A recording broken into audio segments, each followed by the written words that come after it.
Une belle éclipse de lune, hein. Éclipse de lune, lune de sang en plus. La dernière fois que j'ai vu une éclipse, c'était le 15 juin 2011, hein, une éclipse totale. Et là, le 27, on a vu une belle éclipse. Hein. À mon sens, la première, en fait, ouvrait un portail, un clapet, quelque chose qui t'amenait une certaine énergie, qui arrêtait une certaine énergie. La seconde ferme le cycle. Et j'ai envie de rapprocher 15 juin 2011, 27 juillet 2018. J'ai envie de rapprocher ce cycle lunaire hein, d'une période où il y a eu certaines énergies qui se finissent et d'autres qui arrivent. Hein, et puis c'est une lune de sang, donc vous voyez ce que je veux dire. À la période de 18 ans du Soleil, hein, l'éclipse totale qu'on a pu voir en France, le cycle saturnien, 18 ans. Éclipse de 99. Quelques mois après, on a vu arriver Poutine, Log. Et l'éclipse de 2017 qui marque la fin du cycle et l'entrée dans un nouveau cycle, le cycle dans lequel on est. Et là, on y est, on glisse, hein, 23 septembre 2017. Là, il y a l'éclipse de lune. Lune de sang, pourquoi? Parce que je fais partie des gens qui, là, pensent qu'il y a une fenêtre de tir à partir de maintenant jusqu'à septembre pour une frappe américaine sur l'Iran. Il y a beaucoup d'indices qui indiquent qu'il est possible qu'il se prépare à une frappe. Les indices, les premiers, c'est simple. Hein. Ils ont retiré leur porte-avions et leur flotte du golfe Persique. Ils t'ont mis quelques navires, quelques frégates, mais ils t'ont retiré leur porte-avions. C'est très facile à vérifier. Il y a des sites pour ça, pour suivre les déplacements des porte-avions, puis ça se dit. Et ça, c'est un signe, puisque toutes les simulations qu'ils ont pu faire indiquaient que s'ils laissaient leur flotte au milieu du golfe Persique, ils risquaient de la perdre à 75%. Une flotte, un porte-avions, des frégates lance-missiles, un approvisionneur, des sous-marins, etc. Et ils ne peuvent pas se permettre de perdre une flotte. Hein. Ils en ont 13, ils ne peuvent pas. Surtout qu'en plus, elle est nucléaire. Après, ils sont bloqués au Yémen, ils ont essayé de reprendre le port d'Hodeïda, qui, les USA, les Arabies Saoudites, de toute façon, c'est le même camp, c'est le camp du Nouvel Ordre Mondial, c'est le camp de l'Hydre, hein, de Satanas. Ils sont battus en Syrie. Trump veut se retirer. Les néoconservateurs veulent rester, mais ils peuvent de moins en moins. Ils ont perdu la partie en Syrie. Tout ce qu'ils peuvent faire, c'est nuire comme ils ont fait là avec Daesh. Le sud-ouest syrien a été repris, ils sont en plein nettoyage, les Syriens de poche. Et tu as Daesh qui attaque 15 villages pour juste faire un carnage. Les prétendus musulmans. Alors, on voit bien, ils tuent des musulmans, les types, ils sont barrés, c'est tous les toxicos, tous les bannis des prisons, tous les pervers, tous les malades d'un peu partout qui sont venus. Et voilà, ça s'appelle Daesh et ça a été utilisé par l'Occident, par tous ceux qui ont voulu détruire la Syrie. Belle moralité quand même, pour les gens qui donnent des leçons de morale. À chaque fois pour justifier leur acte inqualifiable. Ils ont voulu instrumentaliser les émeutes populaires, de véritables émeutes en Iran, hein, des gens qui crevaient la dalle, hein, parce qu'économiquement c'est dur. Ils ont voulu les instrumentaliser, ces émeutes de janvier, ça n'a pas marché.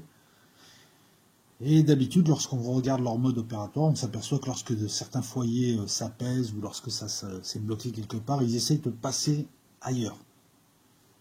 Voilà, c'est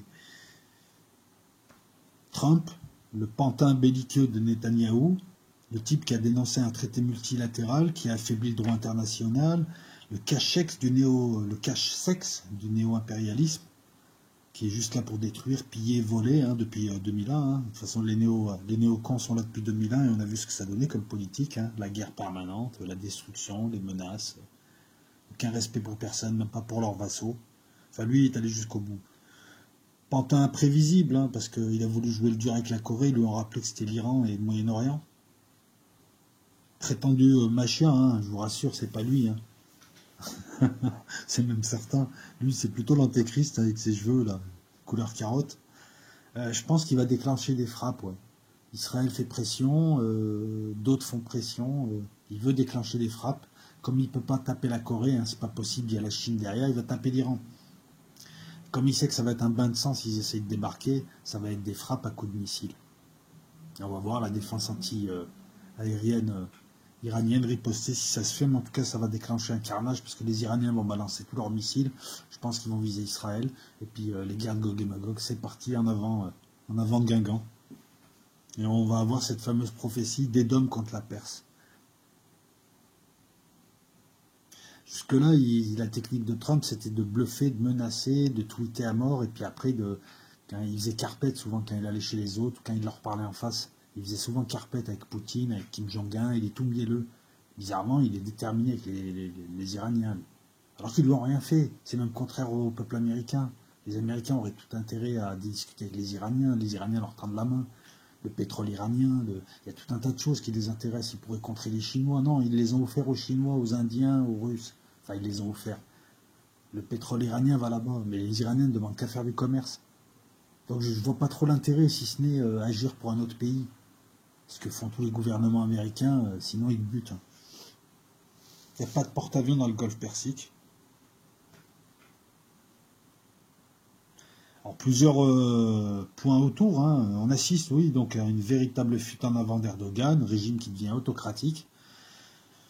Et puis ces services de renseignement qui enlèvent des gens un peu partout, dans plein de pays, méprisant la souveraineté de ces pays. Et ils viennent se faire choper en Mongolie. Ils ont essayé de faire un truc, le service d'action du MIT.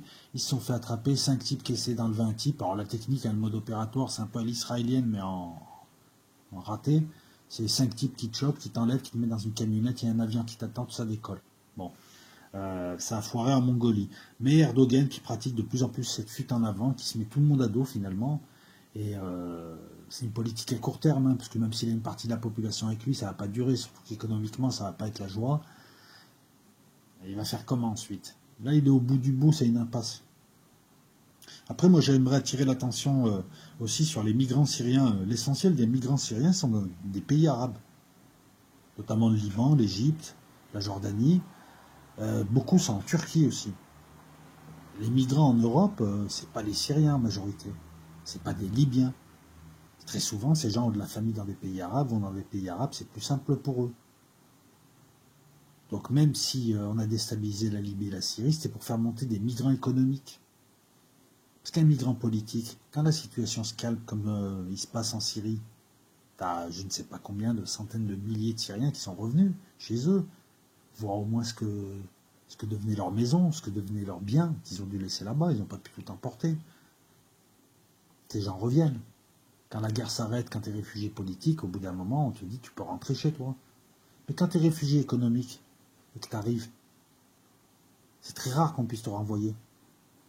Il faut voir la plupart des migrants. Et c'est ça qui a été voulu. C'est-à-dire foutre en Europe des migrants économiques, pas des migrants politiques. Ces migrants économiques, alors je ne les blâme pas, je ferai pareil qu'eux, mais il faut savoir qu'ils ne repartent pas, ou très peu.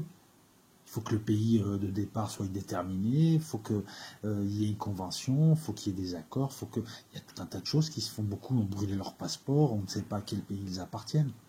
Ça donne Calais. C'est ça qui était voulu, c'est encore plus pervers. La plupart des migrants qui sont là, voilà, les règles sont pipées à l'avance. Les règles pour accueillir les migrants, les règles. Il ne faut pas s'y tromper. Pourquoi à Ceuta, tu as une centaine ou plus de 600 Africains qui ont réussi à passer sur des milliers qui attaquent tous les jours la frontière? Ceuta, c'est une enclave au Maroc, mais c'est une enclave espagnole. Tous les jours, les gars essayent de grimper des barrières de plusieurs mètres, de passer, ils se battent avec les gardes civils. Pourquoi? Parce que à partir du moment où ils mettent le pied sur un territoire espagnol, ils sont en Europe, ils sont reconduits en Espagne, et à partir de là, ils savent qu'ils ne repartiront pas, ou en tout cas que la moitié d'entre eux ne repartira pas. Ce qui fait que les migrants qui arrivent, c'est comme l'entropie, ça ne fait que grandir. Voilà, tu peux en renvoyer un, mais il y en a 5 qui arrivent tous les jours, tu en renvoies un sur les 100, 50 sur les 100, il y en a 50 qui arrivent et ça s'amasse. Ça a été voulu. C'est encore plus vicieux que ça. Ah non, si ça avait été des Libyens ou des Syriens, ils rentrent chez eux, au bout d'un moment, les Libyens, déjà, ils n'immigraient pas, ils étaient riches. Quant aux Syriens, voilà, c'est soit ils sont dans des camps en Turquie pour ceux qui n'ont pas les moyens, soit ils sont dans leur famille au Liban, parce qu'il y a beaucoup de Syriens qui ont les moyens aussi. Il y a un truc aussi qui me fait rigoler, c'est le lent virage constant et progressif de la France en Syrie. Comme la France a perdu en faisant le larbin pour les Américains, là ils sont allés failloter avec la Russie pour faire une aide alimentaire, mais qui c'est qui chaperonne l'aide alimentaire? C'est la Russie qui distribue l'aide alimentaire française à la Ghouta, et à qui elle veut. Donc aussi bien aux populations qui ont pris fait et cause, il y en a très peu pour les insurgés et les terroristes. Enfin pour les terroristes, il n'y a personne qui a pris fait et cause, ils étaient pris en otage. Mais la population qui est restée côté loyaliste, loyal. On voit que c'est les Russes en fait qui dirigent la Syrie. Par contre après voilà, ce qu'il faut voir c'est que Macron il déclare vouloir refaire de la France un médiateur, une troisième voie, comme avant. Mais en fait, ces gars-là font des grandes écoles, se disent intelligents. On a eu 2 gouvernements successifs qui ont larbiné avec les Américains, qui nous ont mis à dos le monde entier, qui ont fait les larbins de manière méprisable avec les Israéliens, avec les Qataris, parce qu'ils touchaient des valises d'argent, avec les Israéliens, parce qu'ils avaient peur pour leur carrière en France, hein, parce que les Likoudim tiennent le pays, avec les Américains, parce que les Américains les menacent clairement. Ces gens-là, Hollande, Sarkozy, ont vendu le pays, l'ont transformé en colonie. Macron, ça reste encore une colonie, faut être honnête, mais Macron te dit maintenant, on va essayer de... En fait, tu veux faire la politique de De Gaulle, mais en moins bien, en larbinant, en ondulant, comme un serpent. Et tu crois qu'en balançant 3-4 sacs de riz à la Kouchner, en Syrie, tu vas pouvoir revenir. T'es cramé en Syrie, t'es cramé à vie. Ils vont acheter chinois, ils vont acheter italien, ils vont acheter, mais ils t'achèteront rien à toi. T'es cramé. Ce qui est malheureux, c'est que les gouvernements successifs là devraient passer au TPI, puisqu'ils ont provoqué des... Je me répète à chaque fois, mais à chaque fois c'est énorme, et à chaque fois je me dis, mais personne ne réalise que ces gens-là ont provoqué des morts jusqu'en France en jouant avec le terrorisme. Et là, maintenant, comme disent pas complotistes, les preuves abondent, les indices, puisque je rappelle à ceux qui n'ont pas fait de droit que les indices deviennent preuves quand le juge, celui qui décide, en tout cas celui qui juge, qui estime la situation, décide que ça sert ou pas à la manifestation de la vérité. Voilà. Mais les indices, il y en a légion, là. C'est impressionnant. Ils ont provoqué des licenciements en France en se retirant en Iran, des pertes de technologie, la destruction de l'armée française, qui est plus que... L'armée française, c'est devenu les tirailleurs sénégalais des Américains. Et ces gens-là ont vendu... Sarkozy a vendu 600 tonnes d'or pour soutenir du papier, une monnaie bidon, de l'or français. Vous voulez que je vous en raconte? Ils ont fait tuer des gens, ils ont tué des gens, ils ont massacré. Leur première guerre coloniale, c'était simple, c'est la Côte d'Ivoire. Ils ont voulu installer un président non élu en décidant que c'était lui qui allait être élu. Et ils ont envoyé l'autre au TPI. À Gbagbo au TPI. C'est Sarkozy qui te prête au TPI. Ils ont agressé la Libye, ils ont outrepassé même le droit qu'ils prétendent représenter. Ils ont outrepassé la résolution de l'ONU en tuant Kadhafi, en faisant croire que c'était un vulgaire Libyen qui l'avait tué. Ce qui n'est pas vrai, c'est le service action français qui l'a tué. Parce que Kadhafi avait beaucoup de choses à dire. Et le pire, c'est qu'il y a le fils Kadhafi qui va reprendre le pouvoir. La Syrie a gagné. Le pire, c'est qu'ils se sont lamentablement plantés. C'est à ça, c'est pour ça qu'il faut les juger. Ils ont été opportunistes, on va dire, ouais, mais c'est la réelle politique. Mais ils ont suivi le camp des perdants comme des merdes, au lieu de rester un petit peu prudents, comme d'autres pays européens l'ont fait. Les Italiens, les Espagnols vont avoir moins de problèmes. On rigole des Italiens parce qu'en Afghanistan, ils négocient avec les talibans pour la tranquillité. C'est genre, écoute, nous on fait nos patrouilles, on ne te calcule pas, tu nous calcules pas. De temps en temps, on donne de l'aide alimentaire aux villageois, t'en récupères. Ils ont raison, les Italiens, ils veulent se mettre personne à dos, ni l'OTAN, parce que leur pays est tenu, que ce soit par les loges maçonniques, par les services de renseignement pro-OTAN, comme tous les pays européens, par tout un tas de gens. Donc le gars, il ne va pas se mettre en péril, mais en même temps, il n'est pas trop... En Syrie, on ne les a pas trop vus. En Libye, Berlusconi, ça l'a vraiment fait chier. Eux, ils vont vendre. Eux, ils ont été malins. Et la France, non. Le chimique. Alors, ce qui est marrant, c'est que là, quand je reprends le rapport français avant la frappe en avril sur la base syrienne, quand ils ont frappé en accusant Bachar el-Assad d'avoir utilisé du chimique, lorsque je reprends les accusations américaines comme quoi il y aurait eu des neurotoxiques, c'était sûr qu'ils avaient des preuves, et finalement on n'a aucune trace, aucune particule de neurotoxique, lorsque je reprends le rapport français, qui n'est ni plus ni moins qu'une pseudo-évaluation faite à la va-vite avec Word, où on a rajouté, enfin c'est tout au conditionnel, il faut savoir que les services français sont pro-US, à fond, ils sont pro-US, pro-Israël à fond. Il ne faut rien attendre de la DGS, je vous le dis en tout cas. C'est les chefs de chantier. Quand on reprend ce rapport, même là, malgré leur conditionnel, il y a quand même des pépites. Parce qu'ils te disent, qu'est-ce qu'ils te disent? Ils te disent une déclaration de... non, il y aurait eu une non-déclaration de munitions chimiques de petit calibre, c'est-à-dire des petits obus qui auraient pu être utilisés. Il y aurait des signes de présence de VX et de sarin sur certains sites, ce qui est normal, c'était des sites qui auparavant les utilisaient, il reste toujours des choses. Ils reconnaissent qu'il y a eu 3 cas d'utilisation de chlore par l'armée syrienne. Le chlore, c'est de la bombe lacrymo, ce qu'utilisent les CRS français. Et ils reconnaissent en plus que ce chlore-là a une pertinence tactique pour déloger les combattants en milieu urbain qui se cachent dans les bâtiments, ce que je vous dis à chaque fois. Voilà ce que le rapport dit. Et tout ça a justifié avec 3 vidéos YouTube et une vidéo sur Facebook, rigolez pas, c'est vrai, les frappes en avril 2018. Et aujourd'hui, l'OIAC te dit qu'on a juste détecté des traces de chlore, mais ça, l'armée syrienne l'utilise comme toute armée. Si on appelle ça du chimique, alors les CRS français devraient être arrêtés et jugés. Et tout le reste, c'est du pipeau. Ils n'hésitent pas à faire des rapports pipeau, un peu comme la fiole de Colin Powell. Et tout un... Enfin, la fiole de Colin Powell, c'est moins pire, j'ai envie de dire, dans la mesure où la fiole de Colin Powell, la CIA s'est démarquée en disant non, on ne sait pas. Ils se disent, on est pas... Les services français, ils n'hésitent pas à mentir. Voilà, en bricolant du conditionnel, peut-être qu'il aurait un jour Et en plus, toutes les armées ont du chimique. Et là, c'est pas l'utilisation du chimique comme on l'entend nous. C'est pas du sarin, c'est pas des gaz qui tuent toute la population de manière indifférenciée. Ça déloge les gens d'un endroit et on distingue le bon grain de livret. C'est très simple, celui qui a la Kalachnikov, on lui tire dessus, celui qui a rien, on lui tire pas dessus. C'est ce qui se passe. Moi, j'aimerais que ces gens me sortent un petit peu les vrais chiffres des populations avant, après la libération, ce qui s'est passé, combien de morts par rapport aux soldats syriens et autres. En tout cas, la Syrie continue à nettoyer le sud-ouest, malgré l'attaque à Souaïda, d'Daesh, qui a attaqué une quinzaine de villages, comme je vous l'ai dit. La nouvelle priorité, je vous l'avais déjà dit, mais ça se confirme, c'est Idlib. Donc je pense qu'il y a eu des assurances avec les Turcs, parce qu'ils n'ont pas intérêt à se battre avec les Turcs, l'armée syrienne, mais ils sont déterminés à y aller. Donc je pense que les Turcs, les Russes ont dû leur dire, bon, il est l'heure, monsignor. Et ça tombe bien, puisque apparemment les sources indiquent aussi que les terroristes qui tiennent Idlib, plus d'une dizaine de milliers, comptaient aussi attaquer les positions syriennes. Donc c'est bien, ils vont se rencontrer. Là. Attaque contre attaque, box to box. Qu'est-ce que je voulais dire d'autre? C'est marrant, ces casques blancs, c'est le visage d'Al-Nosra. Il y a des preuves, je veux dire, tout le monde sait que c'est le visage paisible d'Al-Nosra. Ils ont été évacués par l'Occident. Ils sont en Europe, les casques blancs. Les casques blancs terroristes. Voilà. Attendez-vous à rien, je sais pas, enfin non, je vais pas le dire comme ça.